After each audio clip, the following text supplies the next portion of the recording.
married couple and their unborn baby shot to death in the middle of a park on Labor Day. Maple Heights police say the person who pulled the trigger was that woman's younger brother. The address of your emergency. I got certified. My cousin is 30 weeks pregnant. She got shot.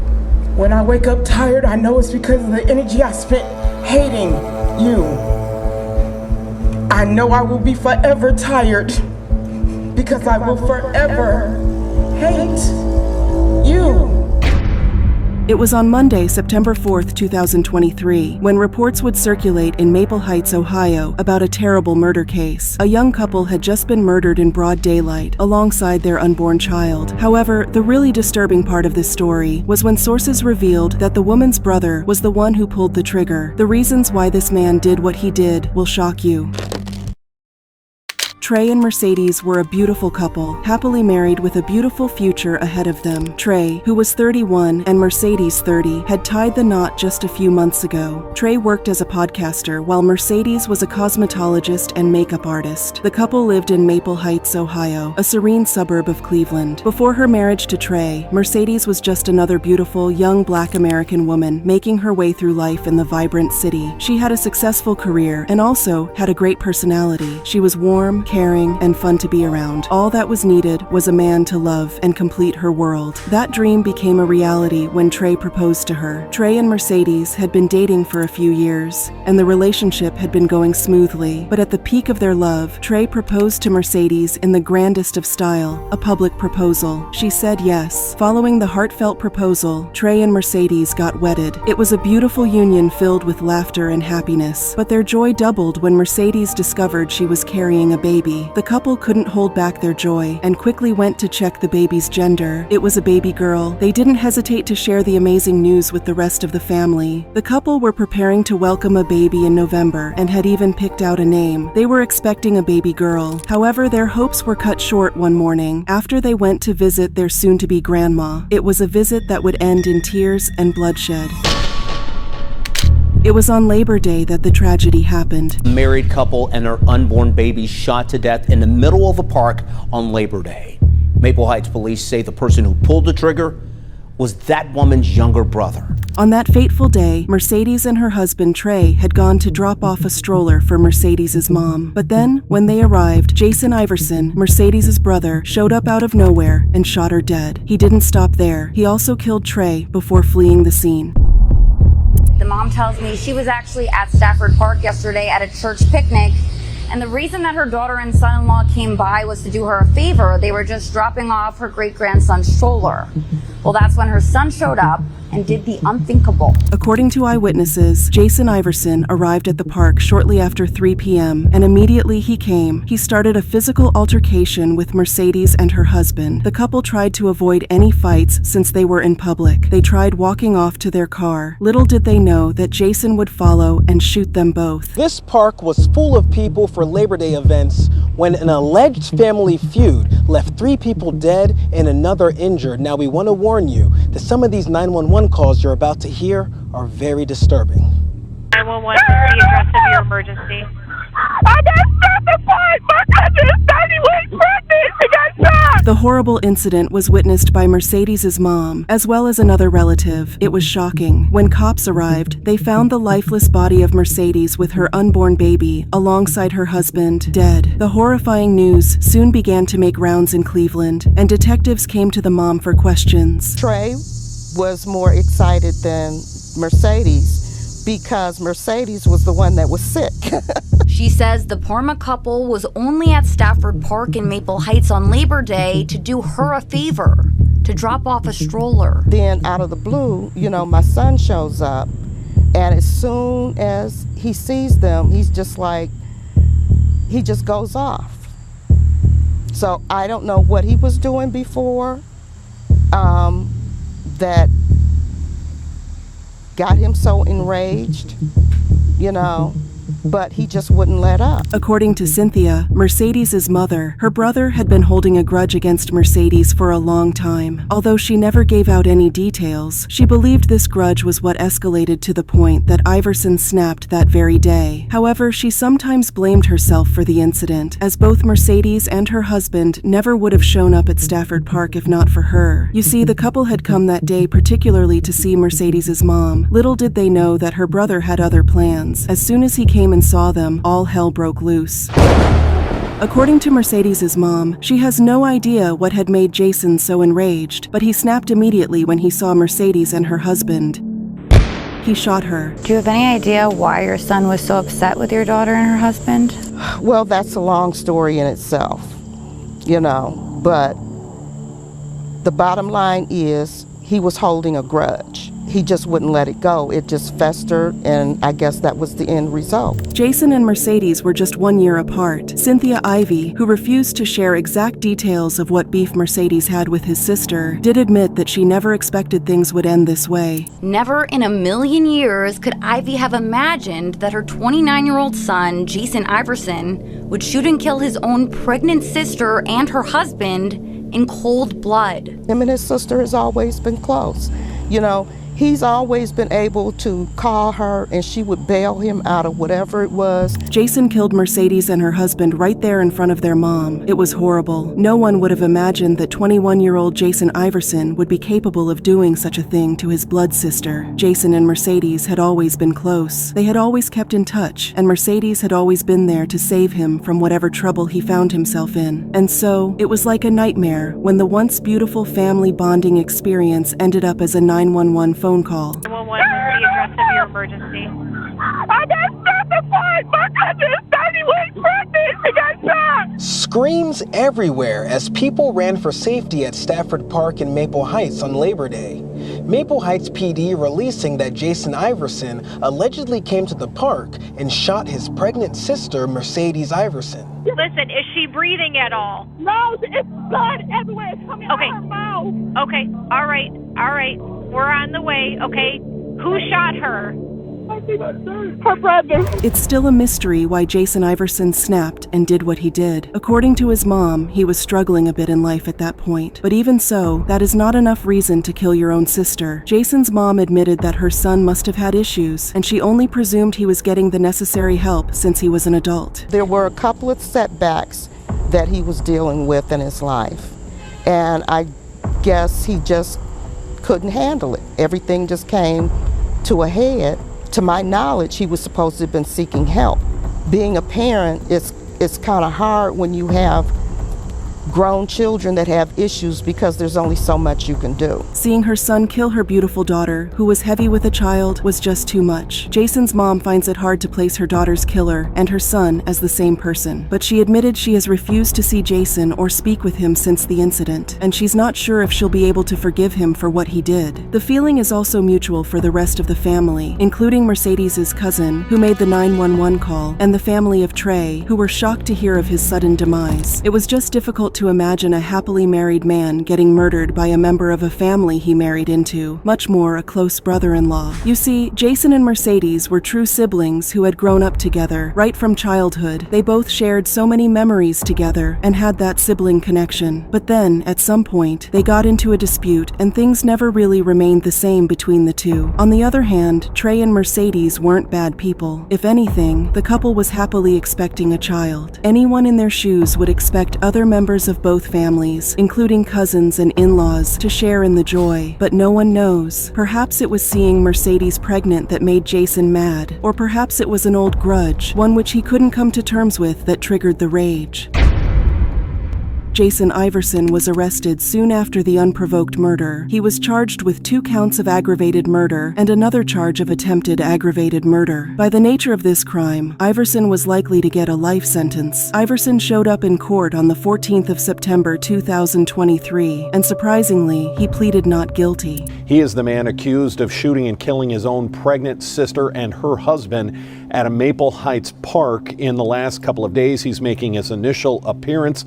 Let's take you live into court. There are 2 counts of aggravated murder under revised code section 2903.01, the penalty for which is the imprisonment for life and a fine of $25,000 or death. There's also a charge of attempted aggravated murder, which is a felony of the first degree, carries with it an indefinite prison term with minimum terms selected by the court from 3 to 11 years, and a maximum term that is determined pursuant to section 2929.144 of the revised code. I'm going to ask you for a technical plea as to count one being a charge of aggravated murder. Not guilty, Your Honor. Okay, and as to count 2, charge of aggravated murder? Not guilty. And as to charge 3, a count of attempted aggravated murder?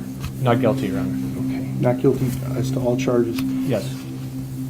In later court hearings, statements from family and friends, as well as associates who knew the victims, confirmed that Mercedes was 7 months pregnant. They also revealed that the couple had already agreed on the name of their child. They would call her Eva. It was also revealed that Trey, whose real name was Norbert Carter, was not beefing with Iverson, nor did he expect to get attacked that day. The family had simply gone for a picnic with a gift for Cynthia, Mercedes' mom, only for Iverson to do what he did. The real question on everyone's minds was why Jason did what he did that day, but they didn't really get an answer. Instead, what they got was an apology. Now, they didn't get a concrete answer. The judge said the families didn't get that concrete answer as to why he would do that. But Jason did offer his apologies to his family as well as to the family of Norbert Carter. I had no right to take your son. And you're right, that was a very cowardly way to handle my business, and I'm sorry that I did what I did that day. I'm truly sorry for taking Mercedes away from us. It hurts like hell knowing that she's gone.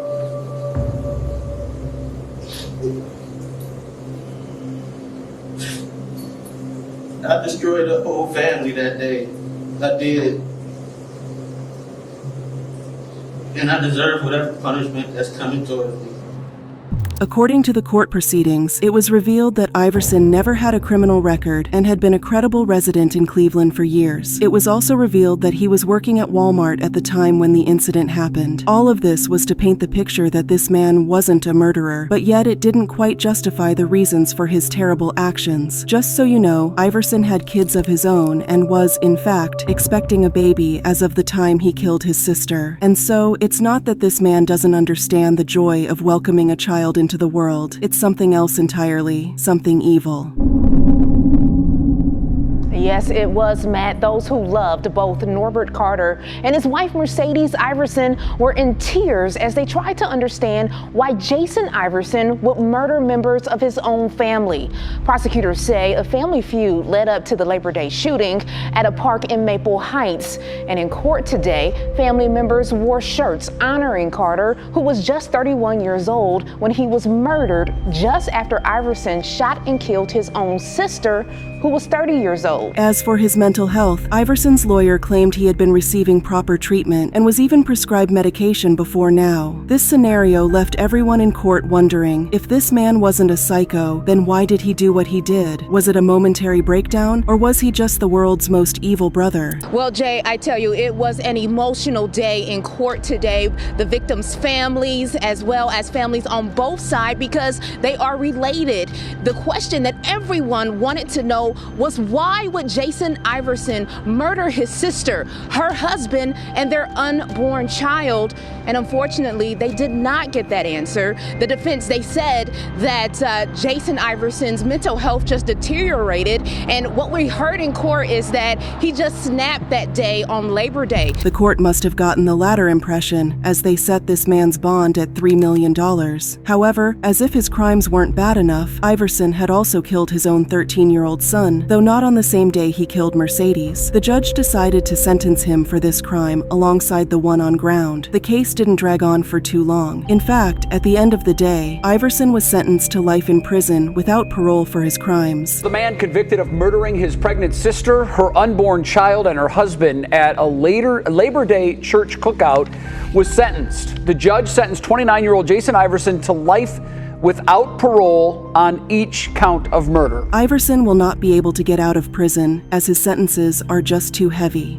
And so that sentence was life without parole for the 3 counts of aggravated murder for Jason Iverson, who shot and killed his sister, her husband, as well as their unborn child. Iverson also shot his own 13-year-old son, and he pleaded guilty to felonious assault for that. He received 8 to 12 years for that count, and his sentences will run concurrent that prison time. So he will not be able to be released from prison. Of all the times Jason Iverson should have committed murder, it shouldn't have been when the victim was pregnant with an innocent child. The most painful part of it all is that he had children of his own. The families of both Mercedes and Carter were heartbroken, and not even the life sentence could numb the pain they felt inside. Trey Carter's mom, for one, told everyone how much she hates Jason Iverson and that she'll keep hating him forever.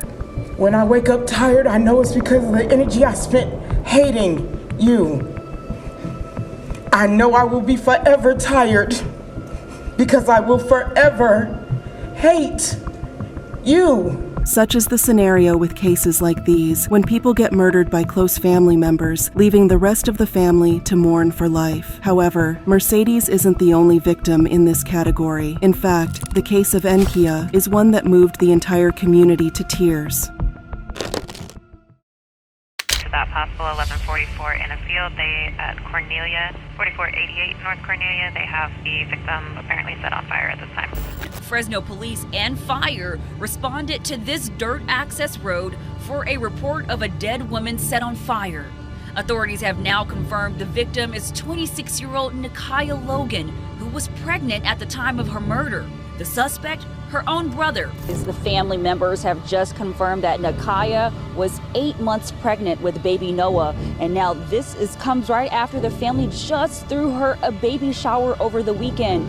Now, 2 lives have been cut short, and we want to warn you that the details in this investigation can be very disturbing. On December 11th, 2022, Nakaya Rebecca Logan held a baby shower. It was a beautiful event attended by friends and family to celebrate her journey into motherhood. Nakaya couldn't wait to be a mother and was excited for her and her baby's future. She was surrounded by family and friends who loved her, or so she thought. 2 days after the joyous baby showers, the love in the heart of one of those family members turned deadly, and Nakaya and her baby paid the ultimate price. It's pretty relevant in my opinion. I mean, it takes an awful lot of evil, hate, planning to your own sister multiple times. Nakaya Logan and her family lived in Fresno, California. The city of Fresno, located in the heart of the San Joaquin Valley, has a distinct character and atmosphere that residents describe as calm and charming. It is the kind of city where people are full of hopes and dreams. Residents of Fresno enjoy spending their day off park hopping or going on farm fresh trails. It is a relatively peaceful city, but like most cities, Fresno has a dark side. And unbeknownst to Nakaya, as she set out to plan her baby shower, she would be drawn into it. Nakaya Logan was a 26-year-old young woman who was studying at Fresno City College to become a childcare worker. Unlike most people, Nakaya had always loved working with kids. It had always been a dream of hers to one day be able to help children in the system, and she was well on her way to doing that. She had a plan set out. She was going to work really hard in college, graduate, and get a job as a teaching assistant at an elementary school. She hoped to gain some experience working with kids in the school system before transitioning to working with kids in the social work system. She always wanted to make a difference, and everything was going according to plan until she found herself pregnant. Though Nakaya had not planned this pregnancy, she was nonetheless excited. She already loved kids, so there was no reason she couldn't have one of her own. The timing was not ideal. She was still in school and still had a long way before she achieved her dream of becoming a social worker. But she knew she could do all of that and still love her baby. She, of course, knew it would be hard. She wasn't naive enough to think everything would continue as it was. She knew her life would change in a major way from the moment the baby arrived, and she knew she'd have to make sacrifices along the way. She also knew it might take her longer to get to where she wanted to be now that she was going to have a baby. But Nakaya was a relentless optimist. She was the kind of person who always found the bright spot in every situation, no No matter how frustrating or hopeless, Nakaya was described as a happy soul, the kind of person who radiated love all over her. She had this warmth about her that spread to everyone lucky enough to cross paths with her. It had always been like that from when she was young. From her days of cheerleading, she was the true definition of a cheerleader, for she brought cheer everywhere she went. She was lovable, she was caring, she had this infectious laugh that just made you want to just laugh more and more. Nakaya always found a reason to laugh, and she had a very distinct laugh. It was loud, bright, and infectious. She was always laughing, she was always smiling. She was just a bundle of light, basically.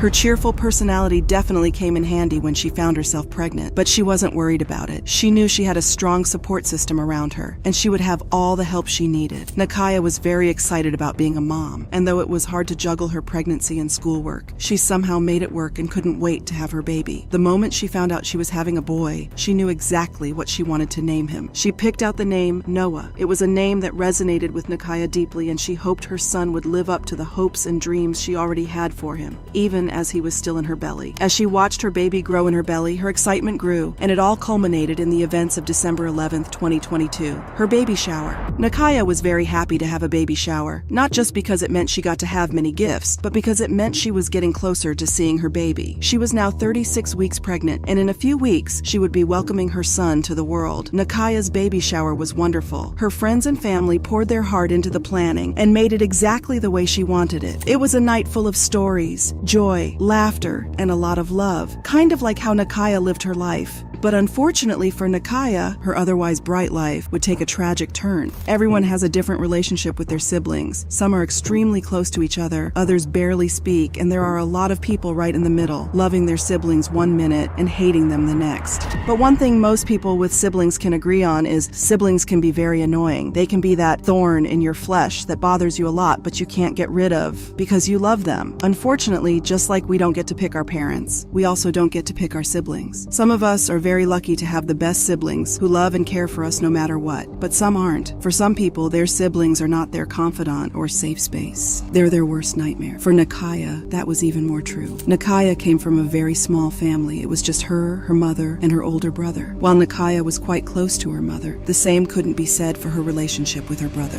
That relationship had been quite difficult from the very beginning. From the moment she could remember, Nakaya had always felt that her brother didn't like her. Her brother, Aaron Jamal Dudley, was a good 15 years older than her. And when there's that kind of age gap between siblings, the older sibling would sometimes be like the bonus parent of the younger sibling, or it would go left and they won't even have a relationship. That was the case with Nakaya and Aaron. Although Nakaya tried to have a relationship with her brother, it just never seemed to work out. When they were younger and didn't get along, their mother just chalked it up to sibling rivalry. But as they grew older, she was forced to confront a bitter truth. Her oldest child, Aaron, was never going to like his baby sister. There was always anger in him towards her. No matter how hard she tried to be sweet, playful, and respectful, she always got anger back. You might wonder why Aaron wouldn't like his sister. Well, it's always hard for children who have been an only child for so long to accept that they have to share their parents. Sometimes children in these positions can grow resentful of the child and feel like they stole the parent's affection. That could have easily been the case for Aaron, except in most cases like this, the children often grow out of it. When they become adults, they realize that it's not their siblings' fault and they learn to let go of their anger and resentment. But in Aaron's case, it never happened. Aaron Dudley never grew out of his resentment. It would seem that for Aaron, it was not a phase, but who he was as a person. Now, it wasn't like Aaron got along with everyone, but Nakaya, he wasn't the type of person who made friends easily and always came off as a little off to people. But there were still a few people, including his mom, that he got along with. This made Nakaya feel a little better. Maybe she wasn't the problem, maybe it was just who Aaron was. But it certainly didn't make living with him any better. Aaron was a ticking time bomb and would explode at any given time, and his family would often be at the receiving end of that. As Nakaya grew into a young woman, she stopped trying to fix things with her big brother and just accepted that, unlike most big brothers, Aaron wasn't going to protect her from her tormentors. He was going to be her tormentor.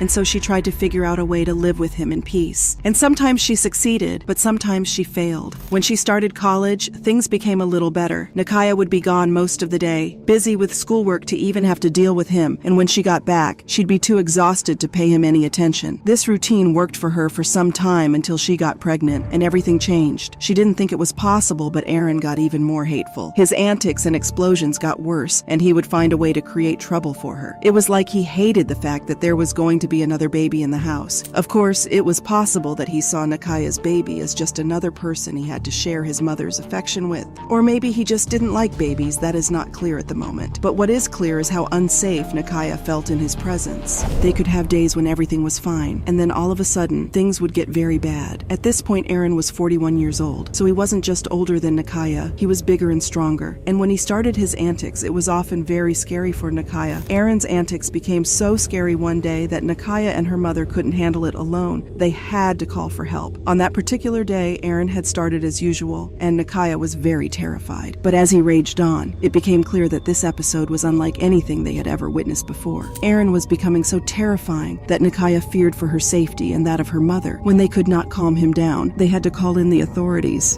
The victim did, fear for her safety on that call on July 28th. So if I were to define it, I would say not great. The authorities, upon getting to the house, realized things had gotten way out of hand, and Aaron was now a danger to himself and his family. The Fresno Police Department received a call on July the 28th of 2021, so about a year and a half ago, where the suspect in this case was deemed to be a threat to either himself or someone else and was placed on I believe it was a 72-hour hold.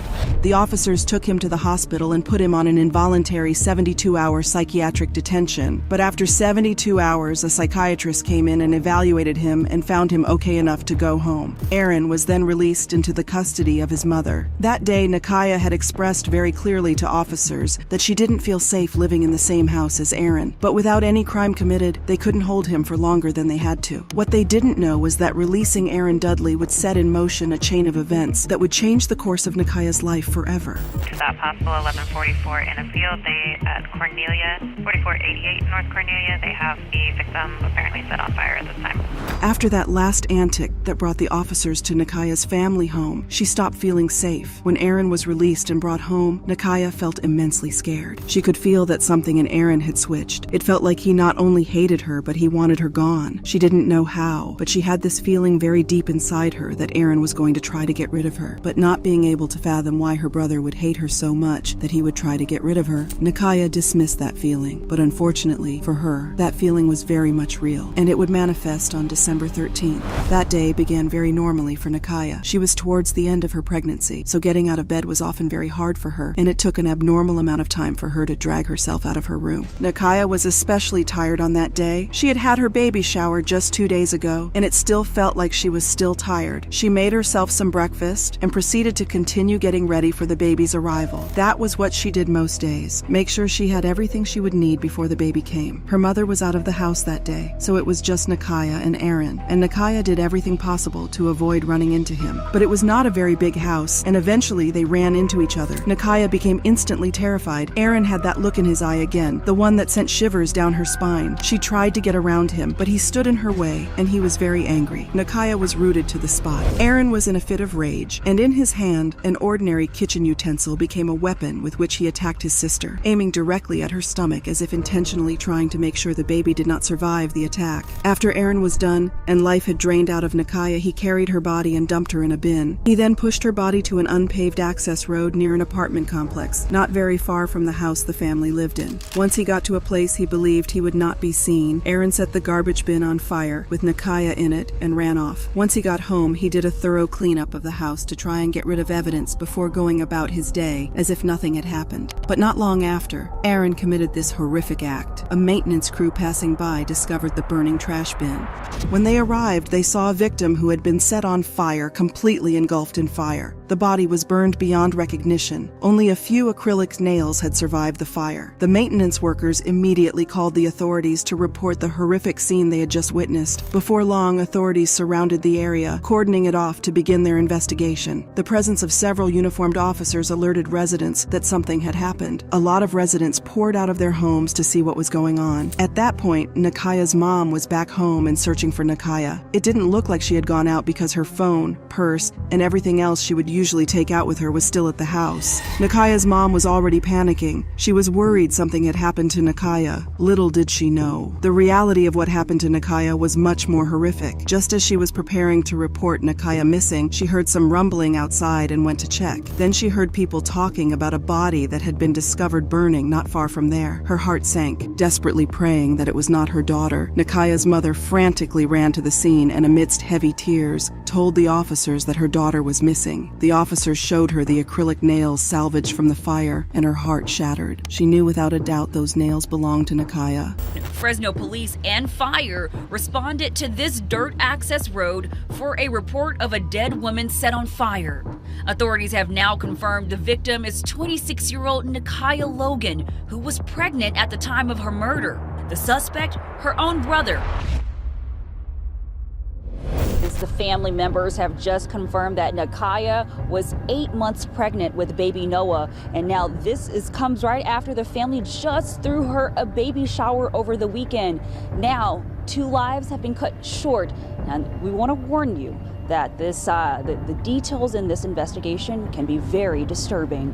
The officers started with the neighbors. The first thing they learned was that Nakaya was a very sweet and happy soul. Everyone they spoke to had nothing but good things to say about Nakaya, which raised a lot of questions for the detectives in charge of the case. If Nakaya had been a wonderful person loved by everyone, why had she been killed in such a horrific way, and who would do something like that? Nakaya's autopsy brought with it more questions than answers. Detectives discovered that the attack that took Nakaya's life had been directed at one area, the area where her uterus would be, almost as if the real target was the baby, and Nakaya had simply been in the way. This initially led detectives to believe that Nkaya's baby daddy might be their suspect, but before long, their investigation led them to someone else, someone unexpected. Within a few hours of news of Nkaya's tragic murder reaching the public, many witnesses came forward. The entire city of Fresno had been shaken by the vile murder, and everyone wanted desperately to see the killer in handcuffs. Amongst the many witnesses, a few stood out to the detectives. One witness told officers that they observed a suspicious person pushing a green city garbage bin along an unpaved road near the housing complex and then setting fire to its contents. The witness told detectives that he thought the person was trying to set fire to the garbage bin, but on closer inspection, he realized the man was setting fire to the bin behind the green one. Another witness testified that on his way back home in the same apartment complex, he observed a man trying to set fire to a green garbage bin. He just thought the man was burning his trash, so it didn't seem suspicious to him at the time. But the strongest testimony that broke the case came from a witness who not only observed a man standing on top of what looked like a dead body, but also took a photo of him. But that wasn't all. The break on the case probably came when detectives found surveillance footage of a man pushing a trash bin down the street, around the time witnesses reported seeing fire. This man, according to detectives, looked a lot like Aaron Dudley, Nakaya's older brother. At this point, the detectives had a lot of evidence pointing them to Aaron. The witness testimonies and surveillance footage of a man matching his description pushing the garbage bin down the street, but they still wanted a lot more evidence before making their arrest. And officers who were called to the scene had a lot to say. They had observed that when Nakaya's mom came to the scene looking frantic and scared, she came alone. Her older child, who she mentioned having, was nowhere to be seen.